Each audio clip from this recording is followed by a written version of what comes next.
আসসালামু আলাইকুম সম্মানিত দর্শকবৃন্দ, এই মুহূর্তে দেশ ও প্রবাস থেকে যারা আজকে আমাদের এই ভিডিওটি দেখছেন সকলকে আন্তরিক শুভেচ্ছা অভিনন্দন জানাচ্ছি।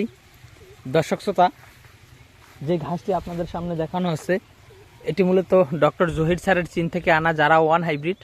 দর্শক, এই ঘাসটি আমরা অল্প কিছুদিন আগে কেটে দিয়েছিলাম। এই ঘাসের বয়স হবে 30 থেকে 35 দিন, অর্থাৎ 1 মাসের মতো। আমরা গরুকে খাওয়াতে আরও 15 থেকে 20 দিন পরে খাওয়াবো, অর্থাৎ এটা যদি 1 মাস বয়স হয় আরও 20 দিন পরে খাওয়াবো। তখন মোটামুটি 50 দিন বয়স হলে এই ঘাসটি, এখন যতটুকুন ঘাস এই জারে রয়েছে এর থেকে আরও দ্বিগুণ ঘাস কিন্তু আরও 20 দিনে হবে। দর্শক, সেটা যে কোনো ঘাসই প্রথম 30 দিনে যে পরিমাণ ঘাস হয় তার পরের 20 দিনে কিন্তু তার থেকে বেশি ঘাস কিন্তু জমিতে হবে। তার কারণ হলো, প্রথম আপনার ঘাস কাটলে নিচ থেকে চারাটা হয়, তারপর বড় হতে একটু সময় লাগে।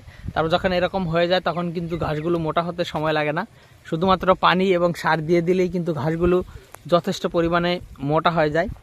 তো দর্শক বন্ধুরা, আমরা বর্তমান সময়ে এই ডক্টর জহির স্যারের চীন থেকে আনা যারা ওয়ান হাইব্রিড ঘাসের 100% পরিপক্ক কাটিং সারা বাংলাদেশে কুরিয়ার সার্ভিসের মাধ্যমে কিন্তু ডেলিভারি দিয়ে থাকি। তো দর্শক, আপনি চাইলে যে কোনো ঘাসের কাটিং আমাদের কাছ থেকে সংগ্রহ করতে পারেন। বিশেষ করে যারা ওয়ান, ইন্দোনেশিয়ান স্মার্ট নেপিয়ার, তারপর এলিফ্যান্ট হাইব্রিড এবং জাঞ্জিবার হাইব্রিড এবং তাইওয়ান হাইব্রিড। দর্শক শ্রোতা, সবুজ পাকসন, লাল পাকসনও রয়েছে। চাইলে আপনি সবুজ পাকসন বা লাল পাকসন লাগালেও সেটাও নিতে পারেন।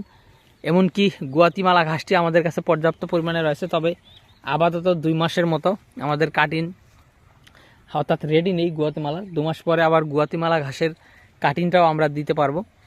তো দর্শক বন্ধুরা, আপনারা চাইলে যে কোনো ঘাসের কাটিংয়ের জন্য অথবা যে কোনো পরামর্শের জন্য আপনারা আমাদের স্ক্রিনে দেওয়া নম্বরে আমাদের সাথে যোগাযোগ করলে আমরা চেষ্টা করব আপনাদেরকে সঠিক পরামর্শ দেওয়ার।